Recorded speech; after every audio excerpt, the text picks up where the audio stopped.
സംസ്ഥാനത്തെ സ്വകാര്യ ആശുപത്രിയിലെ നഴ്സുമാർ തങ്ങൾക്ക് മിനിമം വേതനമെങ്കിലും ഉറപ്പാക്കണം. തങ്ങൾക്ക് 500-600 രൂപയ്ക്ക് പ്രതിദിനം ജോലി ചെയ്യുന്ന തങ്ങൾക്ക് ഒരു 1300 രൂപയെങ്കിലും ദിവസം ശമ്പളം കിട്ടുന്ന അവസ്ഥയിലേക്ക്, വേതനം കിട്ടുന്ന അവസ്ഥയിലേക്ക് തങ്ങളെ കൊണ്ടു ചെന്നെത്തിക്കണം. അതിന് സംസ്ഥാന സർക്കാർ ഉത്തരവിറക്കണം എന്നാവശ്യപ്പെട്ടുകൊണ്ട് തിരുവനന്തപുരം നഗരത്തിലൂടെ ഈ പൊരിവെയിലത്ത് ആയിരക്കണക്കിന് നഴ്സുമാർ ഇപ്പോൾ സെക്രട്ടേറിയറ്റ് നടയിലേക്ക് സമരവുമായി, കൊടികളുമായി യുണൈറ്റഡ് നഴ്സസ് അസോസിയേഷന്റെ നേതൃത്വത്തിൽ മുന്നോട്ട് നീങ്ങുന്ന കാഴ്ചകളാണ് പ്രേക്ഷകരെ കണ്ടുകൊണ്ടിരിക്കുന്നത്. കാരണം നമുക്കറിയാം, കഴിഞ്ഞ കുറേ വർഷങ്ങളായി ഈ നഴ്സുമാർ തങ്ങളുടെ ജീവിത ദുരിതങ്ങൾ കേരളീയ പൊതുസമൂഹത്തോട് പറയുന്നതാണ്, സംസ്ഥാന സർക്കാരിനോട് പറയുന്നതാണ്, ആശുപത്രി മാനേജ്മെന്റുകളോട് പറയുന്നതാണ്. പക്ഷേ അന്നതൊന്നും കേൾക്കാൻ തയ്യാറായില്ല. ഇടയ്ക്കിടയ്ക്ക് ചില സാന്ത്വന വാക്കുകളുമായി സർക്കാരുകളും ആശുപത്രി മാനേജ്മെന്റുകളും രംഗത്ത് വരുന്നു എന്നല്ലാതെ കാര്യമായ പ്രശ്നപരിഹാരം അവർക്കിതേവരെ ഉണ്ടായിട്ടില്ല.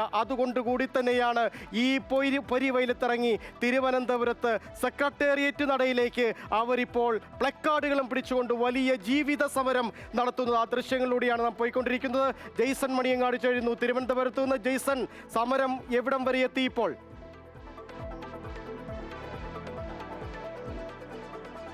ജോഷി, സമരം യൂണിവേഴ്സിറ്റി കോളേജിന് മുന്നിൽ എത്തുന്നതേ ഉള്ളൂ. അപ്പോഴും ചന്ദ്രശേഖരൻ നായർ സ്റ്റേഡിയത്തിൽ നിന്ന് നഴ്സുമാർ മുഴുവൻ പുറത്തിറങ്ങിയിട്ടില്ല എന്നുള്ളതാണ് ഏറ്റവും പ്രധാനപ്പെട്ട വസ്തുത. സമരം അടിസ്ഥാന ശമ്പളം ഉയർത്തുക എന്നുള്ളതാണ്. അടിസ്ഥാന ശമ്പളം ഉയർത്തുക എന്നത് മാത്രമാണോ നിങ്ങളുടെ ആവശ്യം? അതെ, നമ്മൾ നഴ്സുമാരുടെ എല്ലാ അവകാശങ്ങളും നേടിയെടുക്കുക എന്നുള്ളതാണ് നമ്മളെ അടിസ്ഥാന ആവശ്യം. സർക്കാർ പലപ്പോഴും ചർച്ചകൾ നടത്തുന്നതല്ലാതെ മറ്റൊന്നും നീക്കമില്ല അല്ലേ? സർക്കാർ IRC കമ്മിറ്റി കൂടിയിട്ട് ഇപ്പോൾ 3 കൊല്ലമായി. അവർ ചായ കുടിച്ചു പിരിയണു എന്നല്ലാണ്ട് ഒരു തീരുമാനം ഇതുവരെ ഈ നിമിഷം വരെ ഉണ്ടായിട്ടില്ല. എന്നും ചായ കുടിക്കുക, പിരിയുക. അവരുടെ IRC കമ്മിറ്റി കഴിഞ്ഞു. ഒരു ശമ്പള പരിഷ്കരണത്തിൻ്റെ ഭാഗമായിട്ട് 8 കൊല്ലമായിട്ട് ഇതേവരെ ഒരു നീക്കുപോക്കും സർക്കാരിൻ്റെ ഭാഗത്തുനിന്നോ മാനേജ്മെൻറ്റിൻ്റെ ഭാഗത്തുനിന്നോ ഉണ്ടായിട്ടില്ല. നമുക്ക് എന്തായാലും അടിസ്ഥാന ശമ്പളം 40,000 രൂപ വേണം. Balaram committee report, Veerakumar committee report, ഇതെല്ലാം നടപ്പിലാക്കുക തന്നെ വേണം. സുപ്രീം കോടതി പറഞ്ഞതനുസരിച്ച് തുല്യ ജോലിക്ക് തുല്യ വേതനം, അതാണ് ഞങ്ങളുടെ മുഖ്യ അജണ്ട.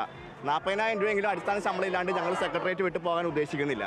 ചേച്ചി, വീട്ടിലാരൊക്കെ ഉണ്ട്? വീട്ടിലെല്ലാം കുടുംബം പോറ്റാൻ നിങ്ങൾക്ക് ഇപ്പൊ കിട്ടുന്ന ശമ്പളം മതിയാവുന്നില്ല. ഞങ്ങൾക്ക് 20,000 രൂപ കൊണ്ട് ഒരു കുടുംബം പോറ്റാൻ പറ്റുമെന്ന് തോന്നുന്നുണ്ടോ? ഒരു മിനിമം ടൈൽ പണിക്കാർ ഒരു 1000 രൂപയ്ക്ക് മേലെ ഡെയിലി വേജസ് കൊടുക്കുന്നുണ്ട്. ഞങ്ങൾ ചോദിക്കുന്നത് വെറും 1333 രൂപയാണ്. അതുപോലും തരാൻ പറ്റാത്ത സാഹചര്യത്തിലാണ് ഞങ്ങളിപ്പോൾ ജീവിച്ചുകൊണ്ടിരിക്കുന്നത്. 20,000 രൂപയും കൊണ്ട് കുട്ടികളുടെ വിദ്യാഭ്യാസം, അതുപോലെ ഡെയിലി ലിവിങ് എക്സ്പെൻസ്, ഇതൊക്കെ മീറ്റ് ചെയ്യാൻ പറ്റുന്ന, ചിന്തിക്കാൻ കഴിയാത്ത ഗവൺമെൻറ്റാണോ ഈ കേരളം ഭരിക്കുന്നതെന്ന് തോന്നിപ്പോകാറുണ്ട്. ഇപ്പം ഞങ്ങളുടെ ഈ സമരം അത്യാവശ്യമായിട്ടുള്ള സമരം തന്നെയാണ്. ഒരുപാട് ചർച്ചകളും കാര്യങ്ങളൊക്കെ കഴിഞ്ഞു. ഇനിയെങ്കിലും സർക്കാരിനോട് കണ്ണു തുറക്കാനാണ് ഞങ്ങൾ ആവശ്യപ്പെടുന്നത്. ഇനി സർക്കാരിനോട് വിട്ടുവീഴ്ചയില്ലാത്ത നയം അല്ലേ? സർക്കാർ കണ്ണു തുറക്കണം. അടിസ്ഥാന ശമ്പളം 40,000 ആണ് നമ്മളിവിടെ ചോദിക്കുന്നത്. അതായത് ദിവസവേതനം 1330 രൂപ. അതിന് തീർച്ചയായും പ്രൊഫഷണൽ നഴ്സസ് അർഹർ തന്നെയാണ്. ഈ സ്കൂൾ ഫീസുകളൊക്കെ എല്ലാ വർഷവും കൂട്ടാറുണ്ട്. നിങ്ങളുടെ വേതനം എല്ലാ വർഷവും എന്തെങ്കിലും ഒരു രൂപയെങ്കിലും കൂട്ടാറുണ്ട്? ഇല്ല, വേതനം അങ്ങനെ കൂട്ടാറില്ല. നമുക്ക് നിയമനങ്ങൾ വന്നിരുന്നല്ല, INC അംഗീകരിച്ച വേതനം UGC സ്കെയിൽ പ്രകാരം തരണമെന്ന് പറഞ്ഞിട്ടുണ്ടായിരുന്നു. പക്ഷെ അത് നടപ്പാക്കാൻ സർക്കാരോ അതിന് ഉത്തരവാദികളോ തയ്യാറാവുന്നില്ല. അതാണ് ഞങ്ങൾ സമരത്തിനിറങ്ങുന്നത്. ജോഷി, സമരം ഇപ്പോൾ ചന്ദ്രശേഖരൻ നായർ സ്റ്റേഡിയത്തിൽ എത്ര ദയനീയമാണ് അവരുടെ അവസ്ഥ. ജയ്സ, എത്ര ദുരിത കയത്തിലൂടെയാണ് അവർ പോകുന്നത്. അല്പസമയം മുമ്പ് നമ്മോട് സംസാരിച്ച ആ നഴ്സ് പോലും പറഞ്ഞത് 20,000 രൂപയ്ക്ക് വരെ പ്രതിമാസം മണിക്കൂറുകളോളം ജോലി ചെയ്യേണ്ടി വരുന്ന ദുരവസ്ഥയിലാണ് ഇവരൊക്കെ. ഇതൊന്നും സർക്കാർ കാണുന്നില്ലേ? ഉത്തരവിറക്കേണ്ട ഭരണകൂടം ഇത് കാണുന്നില്ലേ? ഈ സമരം നടക്കുമ്പോഴും സർക്കാരിൻ്റെ ഭാഗത്ത് നിന്ന് ഇത് പരിഗണിക്കുന്നത് സംബന്ധിച്ച് ഏതെങ്കിലും വിധത്തിലുള്ള മറുപടി ഉണ്ടോ ജയ്സ ഇപ്പോൾ? ജോഷി, സർക്കാരിന്റെ ഭാഗത്തു നിന്ന് അത്തരത്തിലുള്ള ചർച്ചകളൊന്നും നടന്നിട്ടില്ല എന്നുള്ളതാണ് വസ്തുത. സർക്കാരിന്റെ ഭാഗത്ത് യാതൊരു ചർച്ചകളും നടന്നിട്ടില്ല. ഇതുവരെ യാതൊരു ചർച്ചകളും നടന്നിട്ടില്ല. ഞങ്ങൾ ഗവൺമെന്റ് ചർച്ചയ്ക്ക് വിളിക്കുന്നതാണ് ഞങ്ങൾ പ്രതീക്ഷിക്കുന്നത്. കാസർഗോഡ് മുതൽ തിരുവനന്തപുരം വരെയുള്ള മുഴുവൻ നഴ്സുമാരും ഇന്ന് ഇവിടെ എത്തിയിരിക്കുകയാണ്. ഈ സമരം മുന്നോട്ട് പോവുകയാണെങ്കിൽ കേരളത്തിലെ പ്രൈവറ്റ് ആരോഗ്യ മേഖല സ്തംഭിക്കുന്ന രീതിയിൽ UNA സമരമായി മുന്നോട്ട് വരുമെന്നാണ് ഞങ്ങൾക്ക് അധികാരികളോട് പറയാനുള്ളത്.